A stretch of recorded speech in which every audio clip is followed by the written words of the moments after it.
All right, a little late, sorry, out of my norm, but I did have a hard time. I don't know if you can see, there's a lot of journals out here, and I couldn't find the one I wanted from Cuba.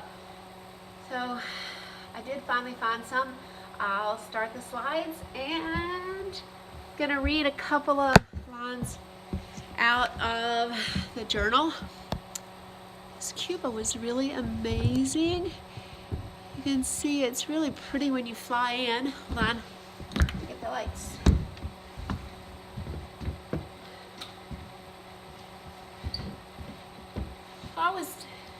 I was down there at the turn of the century, New Year's Eve, 2000 to 2001. It was a really very surreal experience. So much of the place had, history is everywhere. It's still lost kind of in time. There were a lot of broken down automobiles and buses and trucks on the way from the airport to the little place we were staying outside of Havana. Very artistic. Everything had a lot of detail. In a lot of ways, it really looked like time had not happened since the 1950s, or it had just simply eroded what was there. This is a little truck down at the bottom. I don't know if you can see that, the little guy on his bicycle down there. A lot of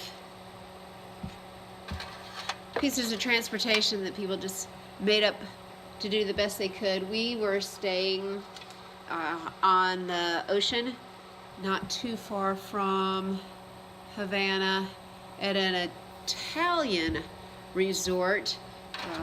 It's only America that really has the embargo. So there were a lot of other European businesses there. It's a beautiful beach. It's fascinating to look at it and think, oops, that, just across the way was America. You could see it. Not really, but you can imagine it was there. But no access to it. There were these crazy blue creatures that were on the beach. I have no idea what they were. They were very translucent, really cool looking. I'm not sure why all these slides are upside down. I thought I had gone through them before, but I need my assistant back. This is an interesting little doll that had washed up on there at the beach. We went into town some, and it's just, so it's really interesting. I think my trip to Cuba really started about 2 years before I went down there. I was a photo assistant in New York City working on one shoot. There was a guy there from Cuba. I was asking him about it because I've always been intrigued with the place. My grandfather used to go down there for conventions with the manufactured ice industry in the 1950s. So I heard a little bit about it. This is the seawall right in town. At the show in New York, I asked the guy, he said that he loved New York. There was all kinds of things, but he really missed the passion of Cuba. When you're there, it feels very tangible, that people have a different understanding of life. They don't have a lot of objects, they have each other. And I'll get into it in a minute, but they also have music. That just the tones of the place are very beautiful. The patina on everything is just magical. So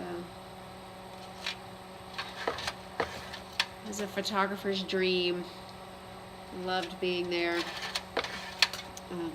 The people were very, very friendly. They would get in trouble if they talked to us. There's Cuban money. One of the smartest things that Castro ever did was he accepts American money. So everybody that came to Cuba had to use American money. So it was upside down stairwell there.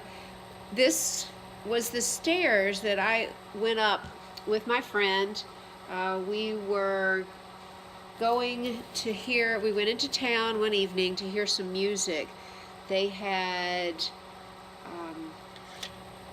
a bar that we were supposed to be able to go to. I had been walking in the city that afternoon, and the street was really bustling with people and cars. They were out on their balcony, they were on the sidewalks. Well, we went back that night to this supposed bar that we were looking for. The street was closed up. There was not a soul out walking when we first went down there, and no street lights, no lights in any of the buildings. The driver said he would stop. There were two ladies walking down, and he said he would ask them about the bar. They said it was closed that night, but not too far up the block was a house that was open for music. Well, my friend has a little bit of a disability in her legs, so she can't run really well. So she's a little more cautious, maybe by design, also just temperament, but she was more cautious than I am. So we were debating whether or not we wanted to go into this room up the stairs in this alley in the darkness to find some music. And I decided I felt like we could trust the ladies, so I told her, yes, let's go up there. And we walked up the stairs, turned a corner into the room. There was no real door. There were probably 40 people, something like that, in this person's house. Everybody just sitting around on the floor. People got up to give us a place to sit down. Ani sat on a cushion, and the lady brought me another pillow out so I could sit on it. They gave us cervezas. We went to the kitchen. They had them in the refrigerator. That's all that was in the refrigerator were some cervezas. We bought two for $1 each, and went back in, sat down with the people. The woman of the house came outside, and she came into the middle of the room, and she said, please, please, for the musicians' sake, be quiet. Listen to the music. The whole room got completely quiet.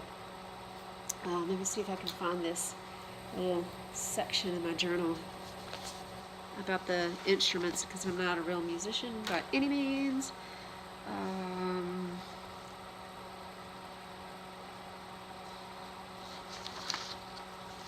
Let's see.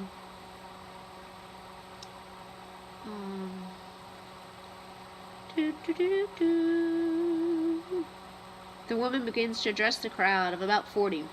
She speaks a bit of English. Someone interprets the rest for us. Ladies and gentlemen, welcome. Please, we are about to begin. Please, for the musicians, be quiet. Please, do not speak. Listen to the musicians. Thank you. In the middle of the room sits a guy with an old guitar. Next to him, a guy with bongos. On the floor by them, a guy has a metal clanger, and at the top of the stairs, a guy has orange oblong stick maracas. The room is completely silent. He starts on the guitar 5 feet away from me, and then begins to sing. His voice is beyond velvet, beyond the feeling of having my body completely enveloped by clear, warm lake water, and I begin to cry. That there is this much love in the world, this much gentleness and passion, respect, to create the sound of his singing, his worn-out guitar, the rhythm tenderly provided by the various percussions. He floats into the sky, moves around the notes like a breeze carrying leaves. Everything I've carried with me from America slips away. The tension, the need to see the city, lost loves and future anxieties. Only the sound of Cuba fills the air, and fills it as he sings. They went on to sing for quite a while. He played the guitar. They handed it to other people. They had another guitar that came out that they used that was a little bit more modern.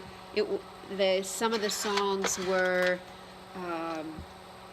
fast and like amazing raucousness, and we all got up and danced, and then they'd play a slower song, and everybody would sit down and listen. Everyone was quiet. No one was speaking. The entire crowd was just listening to these musicians be amazing. We stayed there really late. A few of the people that we had been dancing with walked us to another hotel where we would be able to get a taxi, actually a cab. The word taxi is not recognized in Cuba. And we went back to our resort, just completely new people, understanding what the guy in New York had said about the passion in that home country of his.